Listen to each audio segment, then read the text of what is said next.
Live from the internet, it's the Dr. Tom the Frog Show! Hi-ho, and welcome to the Dr. Tom the Frog Show, where we talk about role-playing games. I am excited to have another returning guest. We have Todd. How are you doing, Todd? Dr. Tom, always a pleasure, and I love what you've done with the new set. It seems so much bigger. It seems so much, like more high key now than before. I'm getting nervous just being back on here again. It's swanky. It's all the gauntlet, the fat lucre that comes from the Patreon for the gauntlet. They just all this crazy amount of money. Scott White is the set designer. He works in video games, and he snuck in and made this set for me. It's pretty awesome. I have to love it.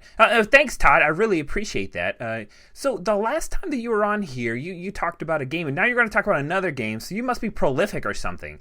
I understand that you've got this game called High Plains Samurai, and you call it a Western Samurai Gangster Barbarian Steampunk Post-Apocalyptic Superpowered Quest of Gods fighting over the fate of their homeland game. Now, that begs the question, couldn't we just, do this in Fate or Savage Worlds? Oh, no. It's one of the issues with being a game designer like myself is using other systems is almost kind of faux pas. It's one of those things where it uses the screenplay system that I was on last season to talk with you about, and it was just something that it's worked out so well, and that system was actually built using High Plains Samurai. So the idea of using it on an existing system almost sacrilege. I might have to actually flog myself for going that route. Well, it's just not on camera. This is a kid show, more or less. Sorry, I meant flog, not frog, flog. Okay. Well, because that's interesting that you would do it in screenplay, because I was thinking to myself at first, I thought, this sounds a lot like Riffs, but no one plays Riffs. No one cares about Riffs, so it's good that you got your own system there.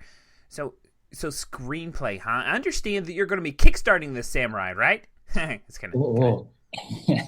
I am actually. I'm not going to be kicking it until late March or so, but for the moment, what I'm going to be doing is getting a public playtest that's up and running, very similar to what I did for screenplay.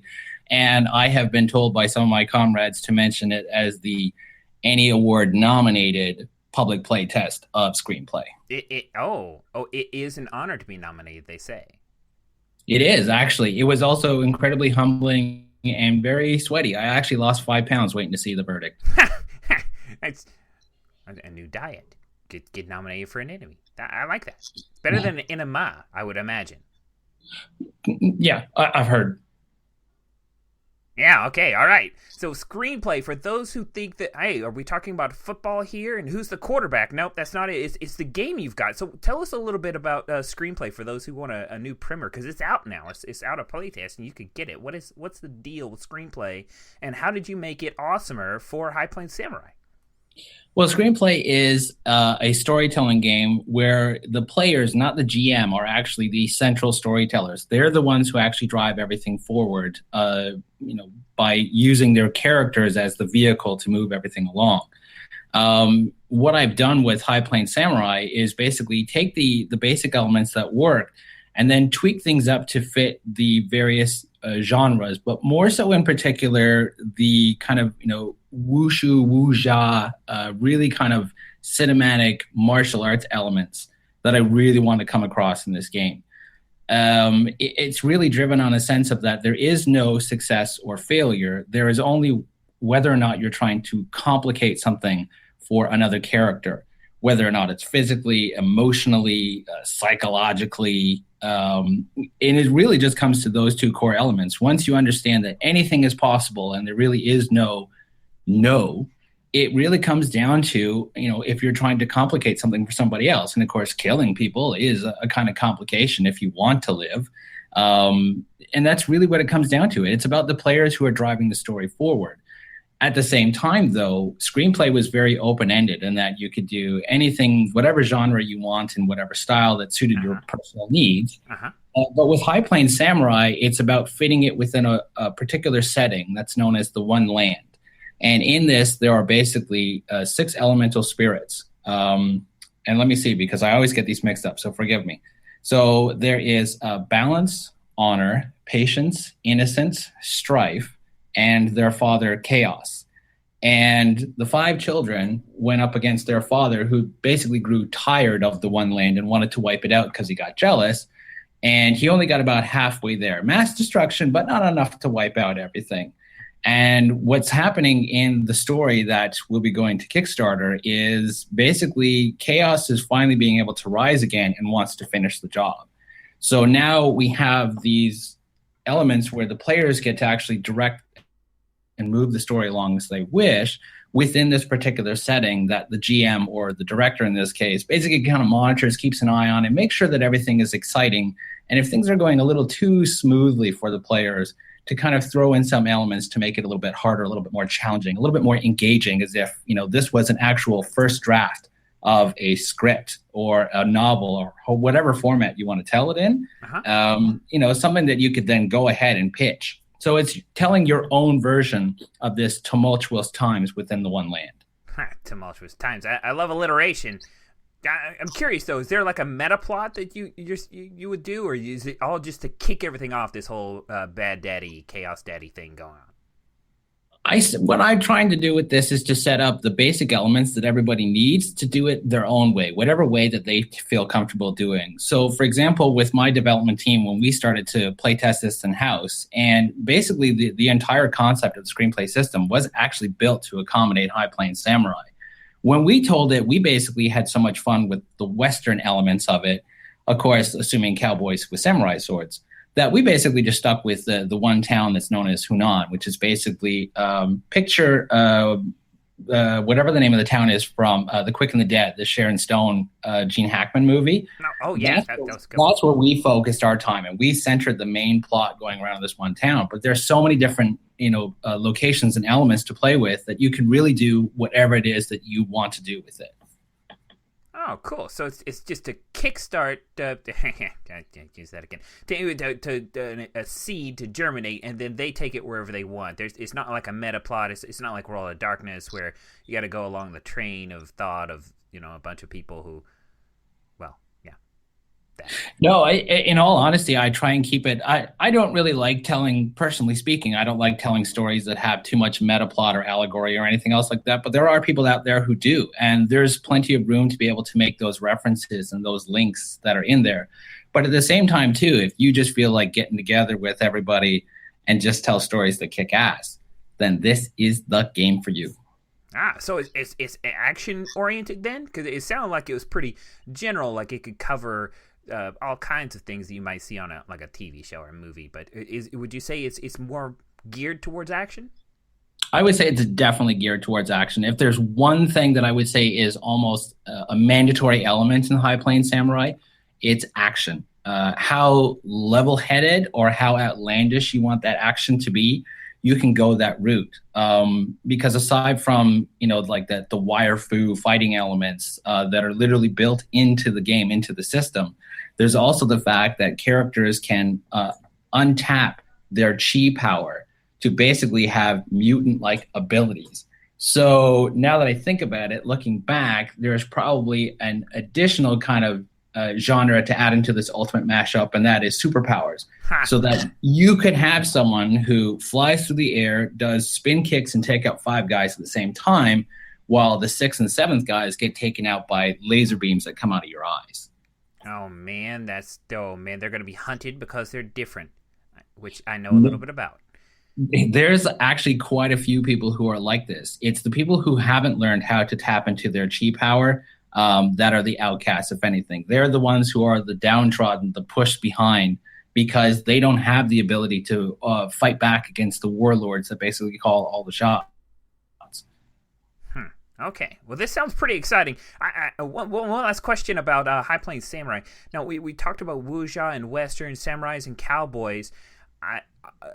Are we sure? I've heard that games of this style have a little problems actually happening. Are you sure that you can make this come out? It is actually a huge motivation for me to get this done and out there. Initially, High Plains Samurai was a Western samurai mashup only. It was those 2 elements. Since then, in an effort to really kind of, widen the pond, That one's for you. Oh man, And I'll I decided just to check start. that out, Rogers. He's better at this than you. Go, Todd, go. I started adding on more and more elements, but they're all things that still work together because those people who follow these different paths of life, they all work around this concept of honor in whatever way, shape, or form. And it is actually a way that powers each of the individual characters. You're driven by your own personal sense of honor, whatever that case may be, whether or not it's the need to seek revenge or whether or not it's the need to prove yourself better than any other. That's your personal code of honor. So they're all linked in some way, shape, or form based around that concept alone. And once I was able to find that link, it became incredibly plausible to have all of these different ways where you can have one battle where you've got someone with a shotgun, someone else with a pair of 6-shooters, someone else with a samurai sword, and then a giant war mech that all of a sudden comes rumbling onto the scene. And everything actually seems to work. So when it came down to that, and the fact that the system literally lets you do whatever it is that you can come up with, it's simply a matter of how effective something is. And that's where the dice come into play. But there really is no limitation to it. So it came down to, let the crowd go wild. Now, I see. Now, I could totally see playing Tom Dar with a fabulous sun sword. That would be all about that. How you think we could make that go? Not only can it go, but you can have that character ready to go in 5 minutes. Oh man, that's sweet. Okay, great. All right. This is exciting, and so I understand there's a public playtest in coming up pretty soon that you'll post about on your website, right? Yeah, that's right. So much like the last time when I was here plugging Screenplay for its public play test, he says tongue twisted.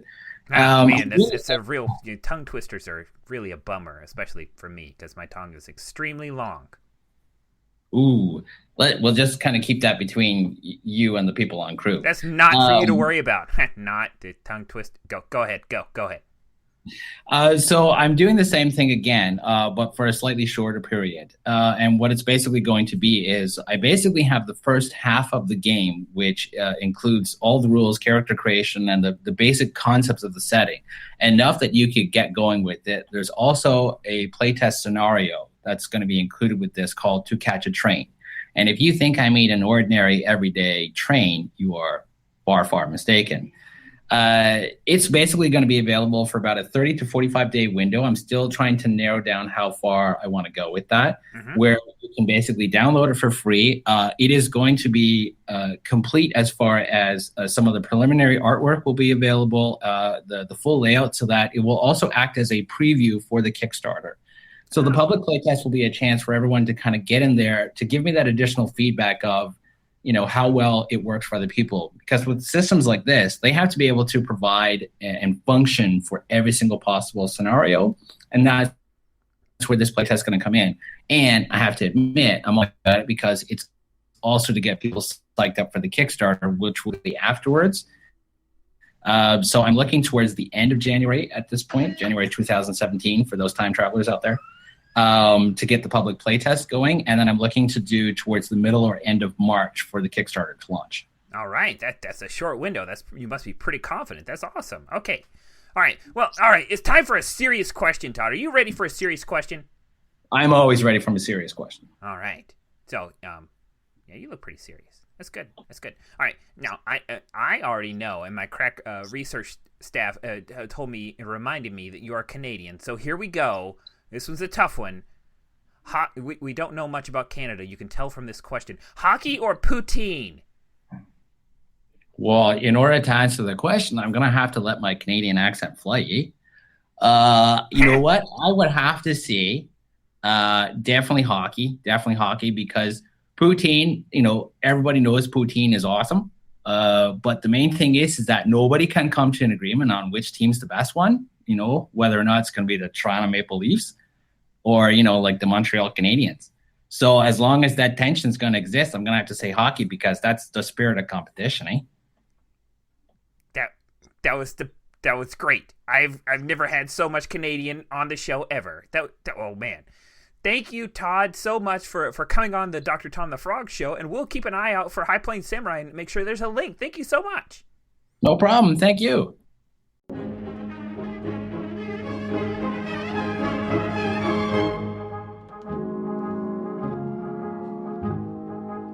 Tom is a frog, a doctor and a frog. He lives on a log in the middle of a bog. He likes to talk about RPGs, and his guests are the bee's knees. Thank you for watching. He is Dr. Tom. He is Dr. Tom the Frog.